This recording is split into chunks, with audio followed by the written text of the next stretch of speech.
মুখের কাছে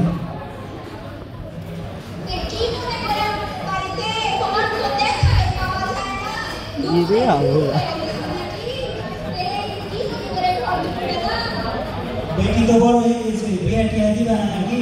কয়দিন পর বিয়ে হবে না?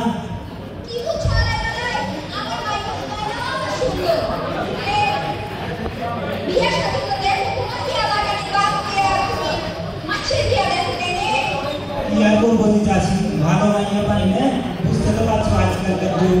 তো কথা হচ্ছে হার কাছে একটা জবর ছেলে আছে, দেখতে সুন্দর, তো নায়ক ফেল, সরকারি চাকরিও করে না। কি বুঝছো?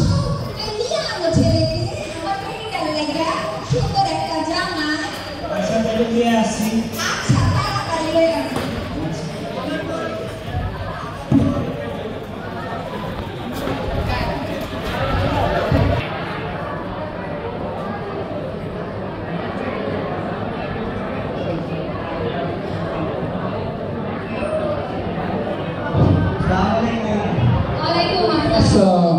কেমন আছেন সবাই?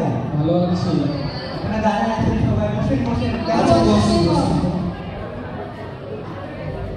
তো তার কি পরিচয় আমি তো জানি না, একটু যদি বলতেন আমাকে। আমি পরিচয় করাই দিই, এটা হচ্ছে পাত্রর বন্ধু আমাজা, আর আমি হচ্ছে দুলাভাই। আমি তাদের বাবা, কিন্তু আমি পাত্র বাবারা দেখতেছি না, উনি ব্যস্ত। কাজে একটি গিয়েছে, ঘটকের সঙ্গে আসবে। আচ্ছা, ঘটকের সাথে আসবে। দাঁড়ান একটু।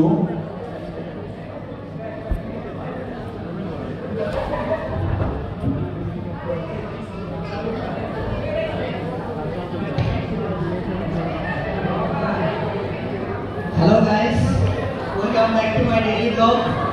প্রতিদিনের মতো আমি আপনাদের সামনে আজকে উপস্থিত হয়েছি নতুন কিছু নিয়ে। গাইস, আজকে আমার মেয়েকে ছেলে পক্ষ দেখতে এসেছে। যেমন আপনারা দেখতে পাচ্ছেন গাইস, তারা চলে এসেছে। ওই যে বসে আছে ওখানে। আমি অল্প কিছুক্ষণের মাঝে টিপতেছি আপনাদের সামনে। ততক্ষণ পর্যন্ত লাইক, কমেন্ট এবং শেয়ার করে দিন, এবং যদি এখনো চ্যানেলটিকে সাবস্ক্রাইব না করে থাকেন তাহলে সাবস্ক্রাইব করে দেবেন। আমি আবার আসতেছি আপনাদের মাঝে। ধন্যবাদ। ভিডিও করছি না নাকি?